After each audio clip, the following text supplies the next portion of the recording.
Thank you very much for talking to us today. You helped negotiate this deal. You gave years of your life to try and make this deal happen. The Americans have walked away from it a year ago, and now it looks like your own government may withdraw at least partially from it. Do you think the JCPOA is a dead deal now? Not yet. We are very hopeful that we can, in fact, get some decisions to rectify the situation.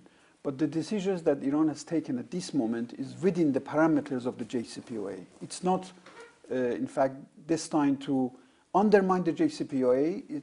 They are destined to enforce the JCPOA in a manner that JCPOA could be implemented effectively. Because the JCPOA has not been implemented for a while. Iran has been committed and implementing all its obligations, but the other sides have not been able to implement their obligations. And that is a situation that cannot be continued in this manner. So Iran wanted to give a very important signal that things should be rectified and should be redressed. So we have used the JCPOA parameters itself to give this signal that we want other parts and parties to also implementing their obligations. By JCPOA, most people here understand the Iranian nuclear deal. You have said to Europe they must do certain things, otherwise you will do certain things. There will be consequences in 2 months' time. What happens if the Europeans do not react in the way you want them to?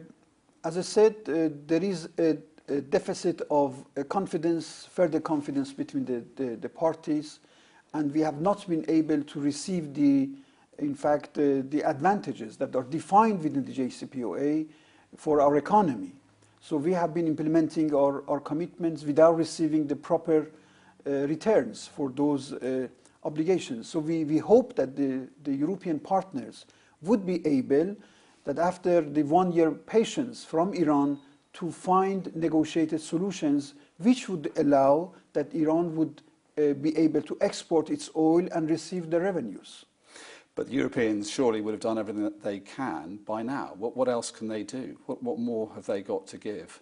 That is exactly the point, that in fact they should be able to be a little bit more vigorous and taking some of the risks, because these things are not easy issues. They should take some risks to be able to salvage the nuclear deal. Otherwise, it cannot be continued the way it is. And if they don't, your government's prepared to go back to enriching uranium? We are, for the moment, engaged in enriching uranium, but there are certain parameters, and we are bound to, in fact, to implement our commitments, including the enrichment uranium within those parameters. But we have said that if these cannot be sustained, we would suspending some of those parameters, and we would be beyond some of those parameters defined in the nuclear deal. And people like Jeremy Hunt, the British Foreign Secretary, has said there will be grave consequences for Iran if you do so. Does that not worry you? There would be certainly grave consequences from Iran if they would not be able to find a solution. And we have already elaborated that what are those consequences, and if in certain 60 days would not be a solution, Iran would be implementing its second phase measures that has been announced, and certainly the situation would be worse. And we hope that, in fact, they would take this message from Iran very seriously and find a solution. But is your government in a position to be setting out ultimatums to Europeans who say they're doing what they can to try and make this deal work? It's not ultimatum, it's only call for effective implementation of the deal. There is a deal that has been multilateral achievement and the success of the multilateral diplomacy, and what Iran is asking is the implementation of the deal. Looking at what America is doing, they've moved B-52 bombers to the region. They've moved an aircraft carrier strike group. They're talking about 120,000 soldiers possibly going to the region. You're a seasoned diplomat. Do you think America is looking for a fight, looking for war? And if it is Iran ready for that? I think part of this is within the theatrical maneuvers by the U.S. administration. Our analysis is that they at least the President Trump doesn't want to engage into a military confrontation with Iran because he knows that how much it would be costly for the United States and for the region. But while we have renounced any escalation, military escalation in the region, I would assure you that Iranian government and Iranian armed forces are fully ready for any eventuality in the region. So they should not really try to test the determination of Iran to confront any, in fact, escalation in the region. It sounds like they're preparing for the possibility of conflict. They are preparing. As I said, some of these can be seen as theatrical maneuvers, but we are also prepared for any eventuality. And for the first time, I can tell you that Iranian nation is fully supporting the government to, in fact, prepare for such eventuality, to prepare for different scenarios. There are reports that the Iranians were behind these sabotage attacks on freighters and tankers in the Gulf, and today reports of pipelines in Saudi Arabia being attacked.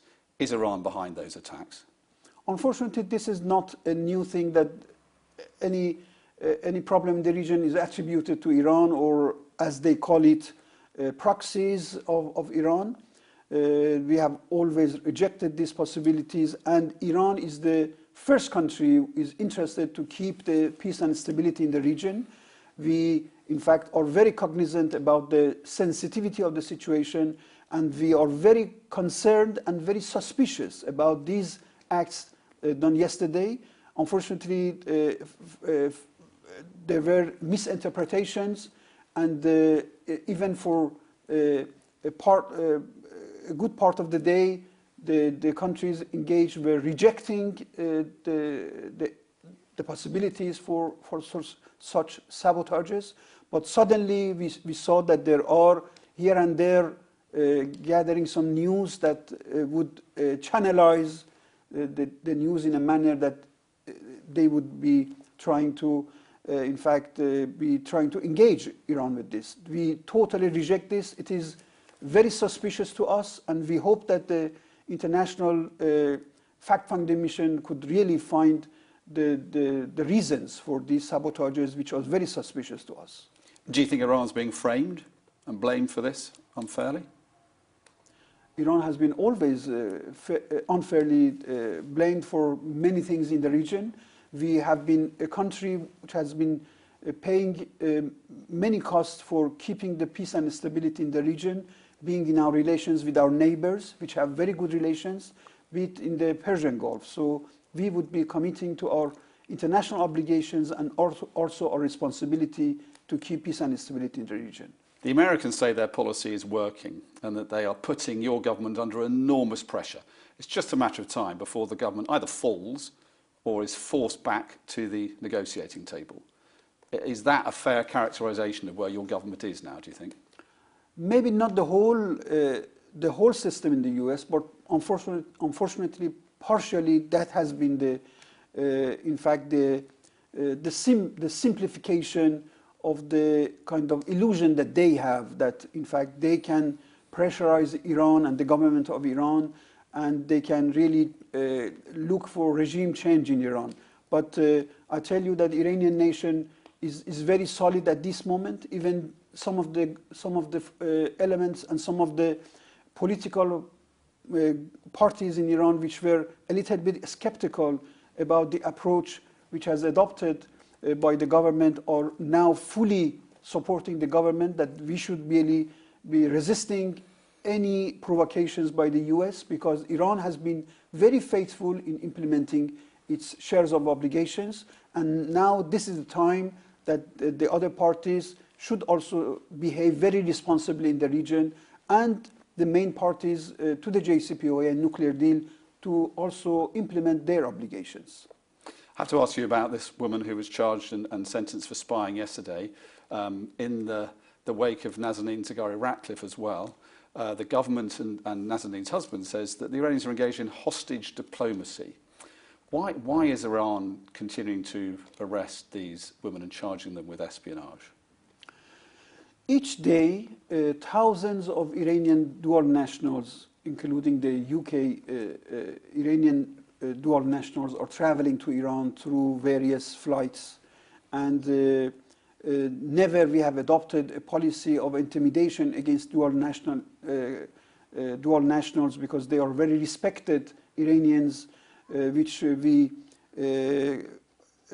appreciate what they are doing in the UK. But certainly that should not be a misunderstanding that if certain of these dual nationals would be engaged in illegal activities, certainly they should be also expecting to be facing with punishment by the law. So this is an incident that we also are pursuing this to receive more information from Tehran. But as I said, this should not be seen as a policy that would be pressurizing against the dual nationals. But Iran is in a very, of course, sensitive situation.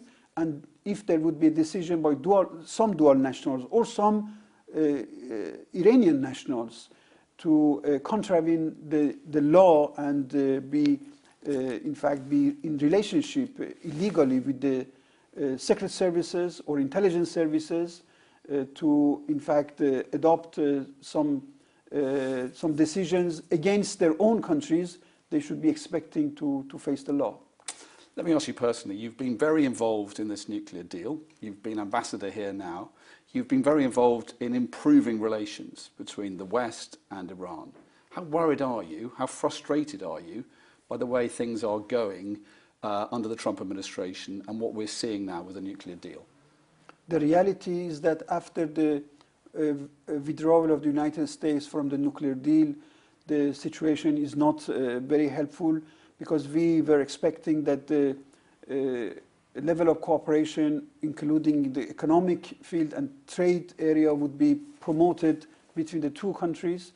A lot of good contracts and agreements were signed between the two sides, in fact, which were very encouraging. But unfortunately, after these incidents, the UK companies have been under tremendous pressure to cut their relationship with Iran, which in fact proved that we cannot continue to, in fact, to live under this pressure. So the European three are fully responsible that, in fact, they would adopt some measures that would protect the UK companies, that they would be in normal relationship with Iran. And that is exactly what we are seeking. And we hope that, in fact, the relationship between the two countries in terms of trade, economy, and other areas would be bringing prosperity and happiness for the two nations. And we hope that it can be, in fact, the situation would be better and better. And we would be able, through a negotiated solution, would find a solution to allow the UK companies to enter into a good relationship with their Iranian partners.